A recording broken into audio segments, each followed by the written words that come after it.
ਤੇ ਆ ਰਿਹਾ ਓਏ ਉਹ ਸੂਰਜ ਵੀ ਨਿਕਲਿਆ ਧੁੱਪ ਵੀ ਚੰਗੀ ਪੈ ਬਾਰਿਸ਼ ਵੀ ਚੰਗੀ ਪੈ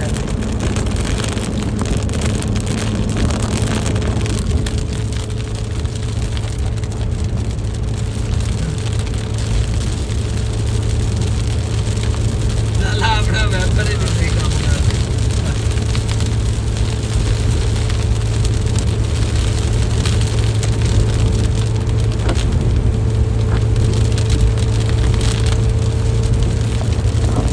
लाला दे आपने बोला इधर बारिश हो जाए